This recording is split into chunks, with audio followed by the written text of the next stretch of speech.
Okay, folks, Summer of Soul, or When the Revolution Could Not Be Televised. Just saw this documentary film in the movie theater.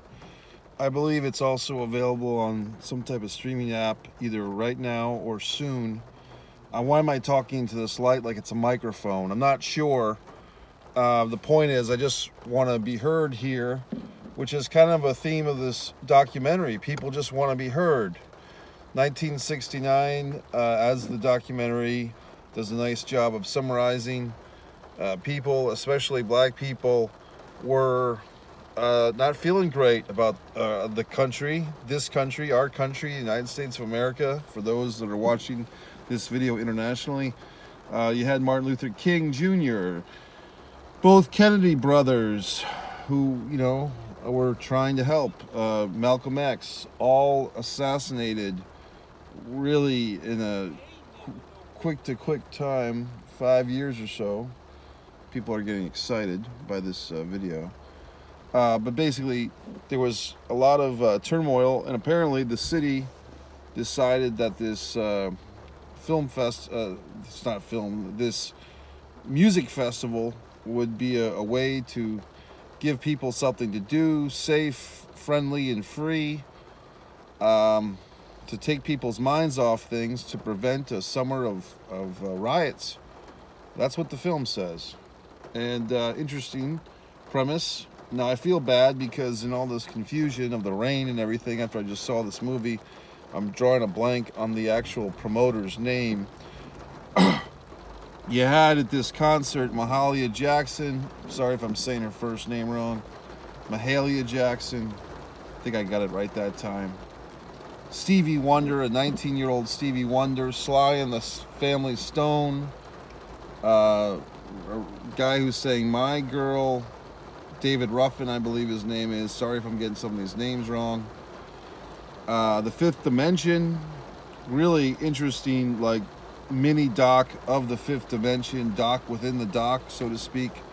There's so many great acts that were at this concert, and it wasn't just a one-day or a two-day back-to-back concert. I think it was over 6 weekends in a row, if I believe I have that correct. So they didn't really do a day-by-day breakdown. I guess, you know, you could approach a documentary in so many different ways. You could have done a weekend-by-weekend thing. That wasn't really the point. I think that would have taken away kind of the smoothness of this doc. I mean, this doc is a solid 2 hours. It feels, you know, like you're in there for 20 or 30 minutes because it's an enjoyable watch. It sounds great. The footage apparently of this, and see, here's the thing, and part of the premise of this documentary is how come people have not really discussed this festival. I didn't know about this festival taking place at all until today when I saw the movie advertised, but yet we've heard of Woodstock, and that's, you know, a premise of this doc as well. We've heard of the Woodstock Music Festival for our whole lives. We heard of the 1994, the 1999 sequels of Woodstock. There's been docs about those umpteenth times.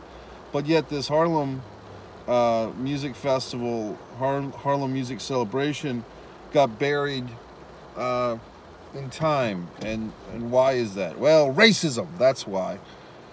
So, I mean, honestly, going into this thing, and when the movies first started, I started thinking about the good old-fashioned Mandela effect. Like, am I in some world now, or is this festival in the path of the world now that it exists, and 2 days ago it didn't exist for me? Now, if you don't know what the Mandela effect is, you'd have to Google it, or I have a series of Mandela effect videos you're welcome to watch here on Subscribe to Mike Messier YouTube channel, but that's a whole big thing. But let's just go with the premise that this festival did in fact happen.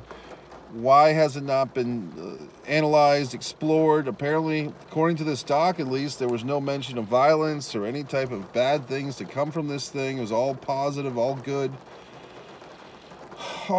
Yet, why is it not discussed?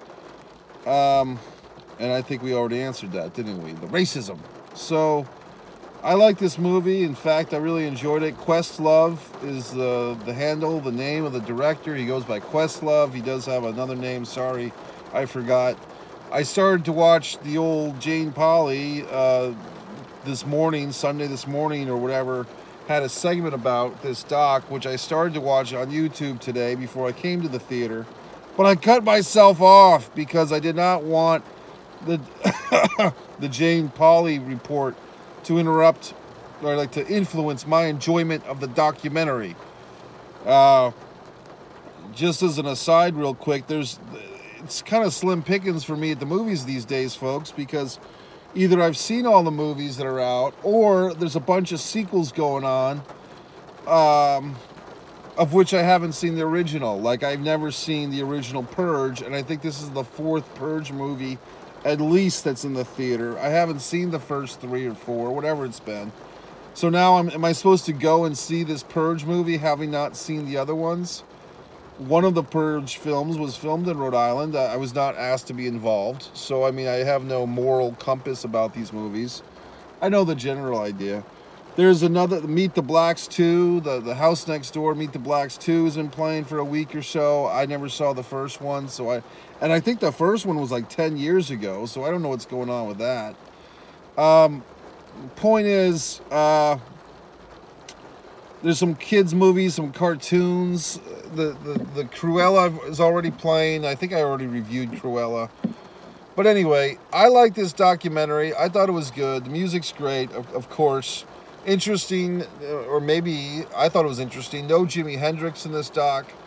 I guess he wasn't there. That's why he's not in the documentary, but he was at Woodstock. And also interesting, to me at least, the segment where the Man on the Moon took place, you know, the original moon landing took place during one of the weeks of the concert, which I'm guessing all the days were Saturdays and Sundays. I'm not sure.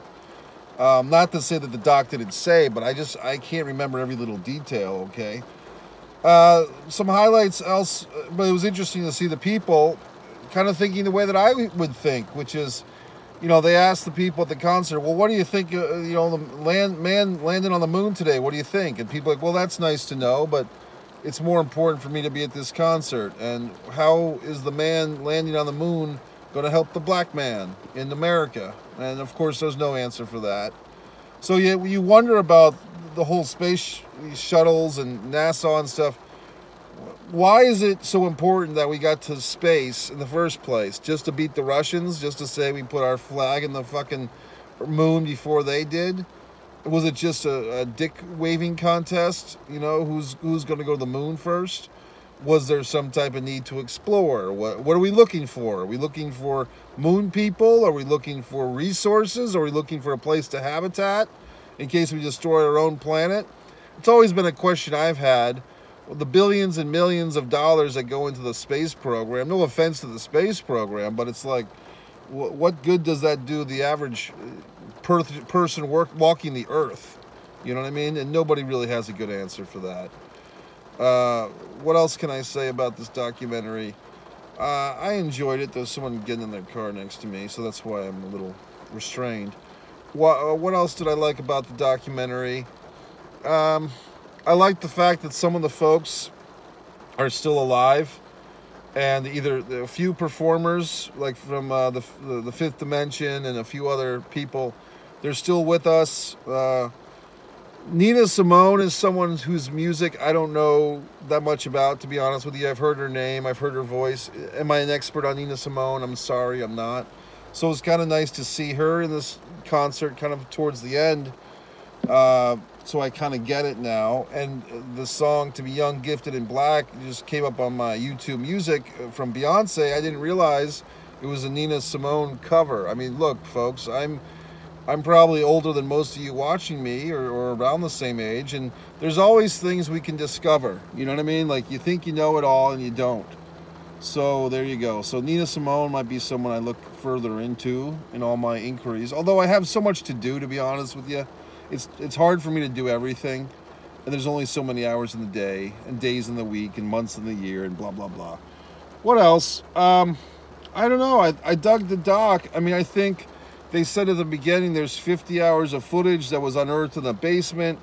What I guess I would like, and I guess I'll go back to that Today Show video, it's kind of like the doc behind the doc. Like, how did this gentleman, who apparently, I could be wrong, but he's never directed a feature film before, and he did a great job, Questlove, how did it come to be? How did he get in the basement with all his footage? You know, how did he get entrusted? How did he secure the rights?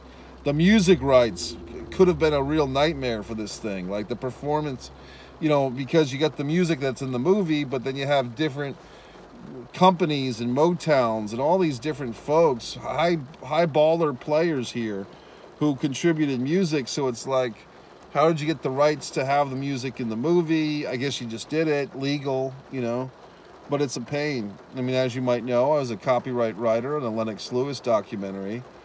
And, you know, there's a lot of bells and whistles that go forth in these things. Anyway, I enjoyed the doc. I did have to, you know, take one facility break, which was fine, didn't miss much. I've kind of become a ninja of like when to take breaks during movies if I have to. You know what I mean? Like it's a skill, because you gotta have to know like an ebb and flow of a movie, and you're like, okay, I can leave here. They're just starting this segment. I think I know where it's headed. I can go to the bathroom and come back and not be totally lost. Because if you leave a fucking movie, maybe not a doc so much, but a narrative. If you leave a movie at like the wrong 90-second interval, you could be totally fucked. You could really be lost. I wish that movies, maybe I'll save that. I'll save my idea. I don't want to give it away for free. No offense. Big YouTube day for subscribe to Mike Messier channel. Me and Carl Cotty did our shark list, shark movie conversation. I also did a tribute to the Patriot Del Wilkes.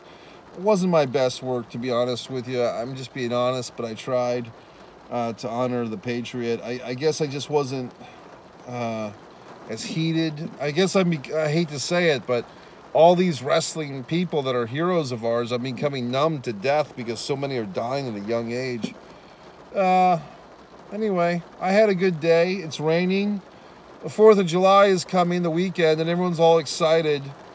And I guess my vision of excitement is I kind of like this rain, because it's like maybe this will cut down all the traffic and all the bullshit. You get to a certain age where you don't really want a lot of people around you. You don't want a lot of bullshit. You just want to do your normal daily things. You know what I mean? So it's like, okay, traffic, great. Who the fuck needs it? I don't. Anyway, if you get a chance, or if, see, that's the thing. It's not if you get a chance. It's make a goddamn chance. See this fucking movie. I enjoyed it. Is it as good as Disregard the Vampire, a Mike Messier documentary? Perhaps. But I am happy that the footage was unearthed after, you know, 1969. That's over 50 years. Unbelievable. Okay, well, have a great weekend. It's only Friday. Subscribe to Mike Messier YouTube channel. Ugh.